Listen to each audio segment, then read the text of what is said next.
નમસ્કાર દર્શક મિત્રો, હું આપની સાથે છું રાખી અંજારિયા। સ્વાગત છે આપનું કચ્છ ઉદય ટીવી ન્યૂઝમાં। તો દર્શક મિત્રો, જોઈએ આજના સમાચારો વિસ્તારથી। સરહદી વિસ્તારમાં આવેલા મોટા ભીટારા ગામની ડીઆઈજીપી આઈપીએસ અધિકારી સુધાબેન પાંડે મુલાકાત લીધી હતી। આ પ્રસંગે ગામના સરપંચ અને વડીલો દ્વારા તેમનું પરંપરાગત શાલ ઓઢાડીને સ્વાગત કરવામાં આવ્યું હતું। કાર્યક્રમ દરમિયાન ગ્રામજનોને ખાસ કરીને મહિલાઓએ ઉચ્ચ અધિકારી સમક્ષ પોતાના પ્રશ્નો રજૂ કર્યા હતા। આઈપીએસ અધિકારી સુધાબેન પાંડેએ જણાવ્યું હતું કે સરહદી વિસ્તારના ગામો દેશની સુરક્ષા માટે અત્યંત મહત્વના છે। આ વિસ્તારના નાગરિકો દેશના પ્રથમ પ્રહરી સમાન છે। મુલાકાત દરમિયાન ગામના યુવાનો અને સ્થાનિક આગેવાનો દ્વારા સરહદી વિસ્તારમાં પીવાનું પાણી, મોબાઈલ નેટવર્ક માટે ટાવર, પાકા રસ્તાની સુવિધા, ગૌચર જમીનની ફાળવણી તેમજ ગામને રેવન્યુ વિલેજનો દરજ્જો આપવા બાબતે લેખિત અને મૌખિક રજૂઆતો કરવામાં આવી હતી। ઉપરાંત લાંબા સમયથી બંધ પડેલી સ્થાનિક હાઈસ્કૂલ ફરી શરૂ કરવા અંગે પણ ઉગ્ર માંગણી કરાઈ હતી, જેના પ્રતિસાદમાં અધિકારીએ આ તમામ પ્રશ્નો અને શિક્ષણને લગતી સમસ્યાઓની યોગ્ય કક્ષાએ રજૂ કરીને વહેલી તકે ઉકેલ લાવવા માટે ખાતરી આપી હતી। બંધ પડેલી હાઈસ્કૂલની રૂબરૂ મુલાકાત લઈને પરિસ્થિતિની સમીક્ષા પણ કરી હતી। મુલાકાત દરમિયાન હાજીપીર પોલીસ સ્ટેશનના પીઆઈ વીડી ગોહિલ, બીએસએફના અધિકારી રામરેખા પ્રસાદ, આઈબીના police sub inspector Shrimati HR Rathod સહિત વિવિધ સરકારી વિભાગોના અધિકારીઓ હાજર રહ્યા હતા। આ ઉપરાંત સ્થાનિક વહીવટી તંત્રમાંથી તલાટી અમિતભાઈ સમા, પ્રાથમિક શાળાના શિક્ષકો, પીએચસીનો તબીબી સ્ટાફ, આંગણવાડી તથા આશા વર્કરો પણ ઉપસ્થિત રહ્યા હતા। કાર્યક્રમમાં ગામના અગ્રણીઓ મોટી સંખ્યામાં ઉપસ્થિત રહ્યા હતા। સમગ્ર કાર્યક્રમની વ્યવસ્થા હાજીપીર પોલીસ સ્ટેશનના કર્મચારીઓ દ્વારા સંભાળવામાં આવી હતી। સંચાલન ડોક્ટર ઉમેશ આચાર્ય દ્વારા કરવામાં આવ્યું હતું। તલાટી અમિત સમાએ ઉપસ્થિત તમામ અધિકારીઓ અને ગ્રામજનોનો આભાર વ્યક્ત કર્યો હતો। સરહદી ગામોની મુલાકાતે આવેલા ઉચ્ચ પોલીસ અધિકારીઓએ ગ્રામજનો સાથે સીધો સંવાદ સાધી તેમની સમસ્યાઓ અને માંગણીઓ સાંભળી હતી। પૂર્વ અને પશ્ચિમ કચ્છના સરહદી વિસ્તારોમાં યોજાયેલી બેઠકો, લોકસંવાદ અને રાત્રિ સભાઓ દરમિયાન પાણી, આરોગ્ય, શિક્ષણ, માર્ગ, મોબાઈલ ટાવર, ગૌચર જમીન, નર્મદા પાણી યોજના અને ટ્રાફિક સલામતી જેવા અનેક મુદ્દાઓ ઉઠાવવામાં આવ્યા હતા। રાજ્ય સરકારના બોર્ડર વિલેજ વિઝિટ કાર્યક્રમ અંતર્ગત એડીજીપી અજય ચૌધરીએ રાપર તાલુકાના છેવાડાના સરહદી ગામો જાટાવાડા અને સિરાની વાંડીની મુલાકાત લીધી હતી। અહીં યોજાયેલી લોકસંવાદ સભા અને રાત્રિ સભામાં ગ્રામજનોએ વીજળી, રસ્તા, આરોગ્ય, શિક્ષણ અને નર્મદા યોજનાના પાણી સહિતના પ્રશ્નો રજૂ કર્યા હતા। સિરાની વાંડ ખાતે સંવાદ દરમિયાન ગ્રામજનોએ ગડુલી, બાલાસર, સાતલપુર રાષ્ટ્રીય ધોરીમાર્ગ પર બેફામ દોડતા ટેન્કર અને ટ્રેલરોની ગતિ પર નિયંત્રણ લાવવા, ગતિ મર્યાદા નક્કી કરવા તથા અકસ્માતો અટકાવવા માટે સ્પીડ બ્રેકર બનાવવાની માંગ કરી હતી। ઉપરાંત નર્મદા યોજનાનું પાણી પહોંચાડવામાં આવે તો પીવાના અને સિંચાઈના પાણીની મોટી સમસ્યાનો ઉકેલ આવી શકે તેમ હોવાનું જણાવ્યું હતું। જિલ્લા પંચાયત સંચાલિત પ્રાથમિક શાળાઓમાં શિક્ષકોની અછતનો મુદ્દો પણ ઉઠાવવામાં આવ્યો હતો। સાથે જ સરહદી વિસ્તારોમાં પોલીસ પેટ્રોલિંગ વધારવાની માંગ કરવામાં આવી હતી। લોકસંવાદ પૂર્વે એડીજીપી અજય ચૌધરીએ બાલાસર ખાતે સમર્થ સંસ્થા દ્વારા અમલમાં મુકાયેલી પાણી યોજનાની કામગીરી નિહાળી સંતોષ વ્યક્ત કર્યો હતો। ત્યારબાદ સિરાની વાંડ પ્રાથમિક શાળાની મુલાકાત દરમિયાન વિદ્યાર્થીઓ સાથે સંવાદ કર્યો હતો। તેમના યુનિફોર્મ પરના સ્ટાર જોઈ બાળકો દ્વારા પોલીસ બનવા માટે શું કરવું પડે એવો પ્રશ્ન પૂછાતા તેમણે અભ્યાસ પર ભાર મૂકવાની સલાહ આપી હતી। અજય ચૌધરીએ જણાવ્યું હતું કે વાગડના લોકોની મહેમાનગતિ અને તેમણે આપેલો પ્રેમ અવિસ્મરણીય છે। હવે આ વિસ્તારની ફરી મુલાકાત જરૂર લઈશ। આ પ્રસંગે પૂર્વ કચ્છ પોલીસ વડા Sagar Bagmar, Bhachau DYSP Sagar Sambhala, Balasar PSI DR Gadhvi, BSF commander Negi, નાયબ મામલતદાર, તલાટી સહિત વિવિધ અધિકારીઓ અને આગેવાનો ઉપસ્થિત રહ્યા હતા। દરમિયાન સીઆઈડી ક્રાઇમ ગાંધીનગરના ડીઆઈજીપી કેએન ડામોરે ખાવડા વિસ્તારના જૂના દેઢિયા ગામની મુલાકાત લઈ રાત્રિ રોકાણ કર્યું હતું। તેમણે ગ્રામજનો સાથે સીધો સંવાદ સાધી ગામની સમસ્યાઓ અંગે ચર્ચા કરી હતી। શાળાની મુલાકાત દરમિયાન વિદ્યાર્થીઓને સંબોધતા તેમણે જણાવ્યું હતું કે વિદ્યાર્થીઓ દેશના ભાવિ નાગરિકો છે, તેથી મહેનત કરીને દેશનું ગૌરવ વધારો। સાથે જ સરહદી વિસ્તારોમાં કોઈ શંકાસ્પદ વ્યક્તિ દેખાય તો તેની તાત્કાલિક જાણ પોલીસને કરવાની અપીલ પણ કરી હતી। સરહદી સંપર્ક કાર્યક્રમ દરમિયાન ઉચ્ચ અધિકારીઓએ સરહદી ગામોના લોકોની સમસ્યાઓ સાંભળી સરકાર સમક્ષ અહેવાલ રજૂ કરીને શક્ય તેટલા પ્રશ્નોના ઉકેલ માટે પ્રયાસ કરવાની ખાતરી આપી હતી। બાલાસર પોલીસ સ્ટેશનના અંદર કચ્છ ઈસ્ટ જિલ્લામાં બે ગામ जाटावाड़ा અને सिरानी वार्ड, ये दो ग्राम जो बॉर्डर विलेज है उसका का मुलाकात लिए, सभी ग्रामजनों के साथ मीटिंग किए, उनकी प्रॉब्लम्स जाने और कैसे बेटर कोऑर्डिनेशन हो सके और ग्रामजन, पुलिस, बीएसएफ और तमाम एजेंसी मिलकर भारत देश की सुरक्षा के लिए और कैसे मजबूत बॉर्डर रहे और लोग भी एक सैनिक तरीके ग्रामजन एक माइंडसेट के साथ रहें, इसके लिए 2 दिन का विजिट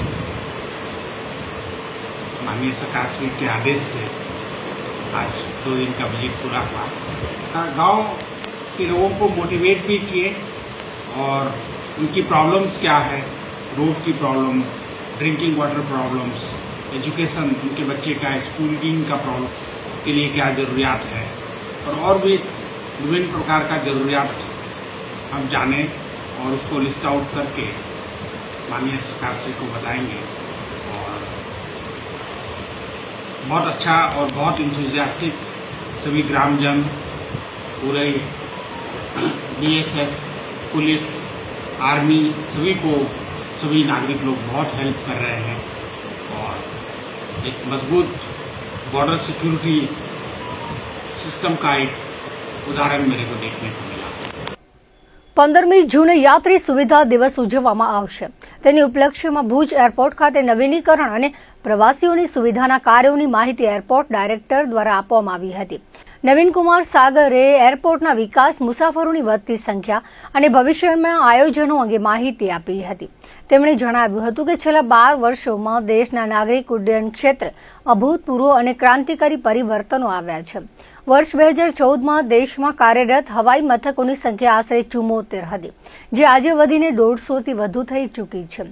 ભુજ એરપોર્ટ પર પ્રવાસીઓનું તિલક કરીને સ્વાગત, સીઆઈએસએફ એરલાઇન્સ અને અન્ય હિતધારકોની ઉપસ્થિતિમાં સામૂહિક વંદે માતરમ ગાન, શાળાના વિદ્યાર્થીઓ માટે ભ્રમણ કાર્યક્રમ યોજાશે। ઉડ્ડયન ક્ષેત્ર અને એરપોર્ટ પર કાર્યરત મહિલા કર્મચારીઓ તેમજ હાઉસકીપિંગ સ્ટાફના સન્માન અને પ્રશંસા માટે વિશેષ સમારોહનું આયોજન કરાયું છે। મુસાફરોમાં જાગૃતતા માટે અભિયાન ચલાવવામાં આવશે। વિશેષ સેલ્ફી પોઈન્ટની વ્યવસ્થા, પ્રવાસીઓનું પરંપરાગત સ્વાગત, એક પેડ માં કે નામ અભિયાન અંતર્ગત વૃક્ષારોપણ પણ કરવામાં આવશે।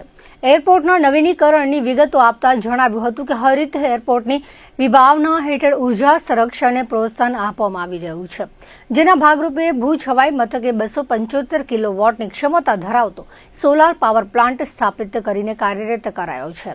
વર્ષ 2022-23ના સમયગાળામાં ભુજ એરપોર્ટ પર દૈનિક માત્ર 100 જેટલા મુસાફરોની અવરજવર રહેતી હતી, જે આજે દિલ્હી અને મુંબઈ માટે 160 થી 180 સીટર મોટી એરબસ ફ્લાઇટો શરૂ થવાના કારણે વધીને સરેરાશ 800 મુસાફરો પ્રતિદિન સુધી પહોંચી ગઈ છે। ગત વર્ષે ભુજ હવાઈ મથકેથી 2,80,000 પ્રવાસીઓએ મુસાફરી કરી હતી।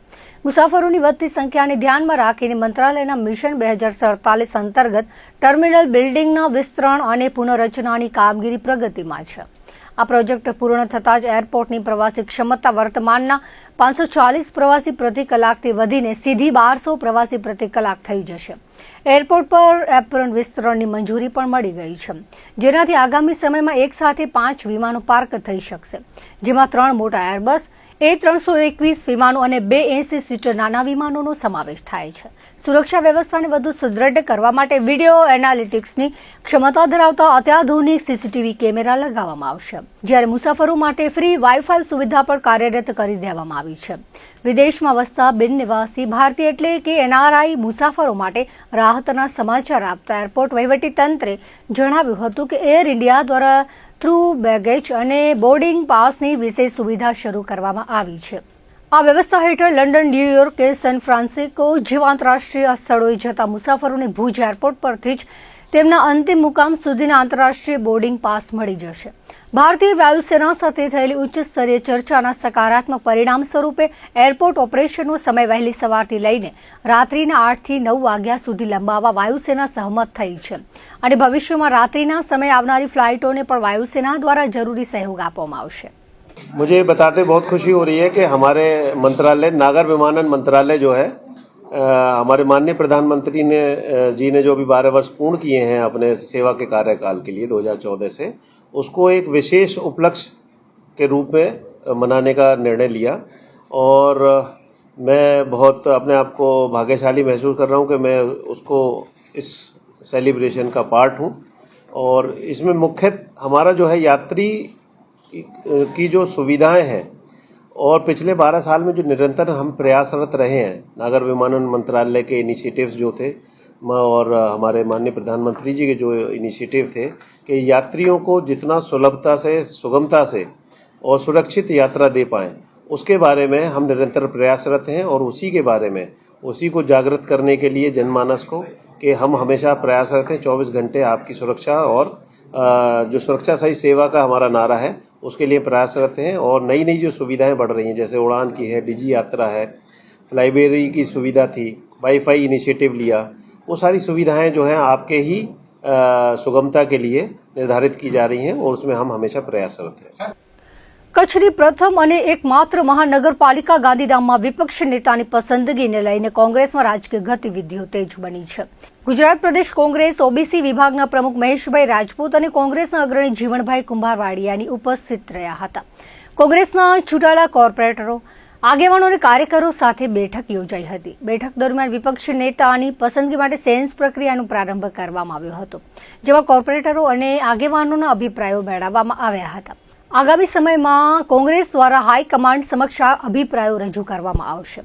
ગાંધીધામમાં હાલમાં બે અલગ અલગ જૂથો પોતાના સમર્થિત કોર્પોરેટરને વિપક્ષના નેતા તરીકે પસંદ કરાવવા માટે સક્રિય બન્યા છે, જેના કારણે કોંગ્રેસના રાજકારણમાં આંતરિક હલચલ અને ગરમાવો જોવા મળી રહ્યો છે।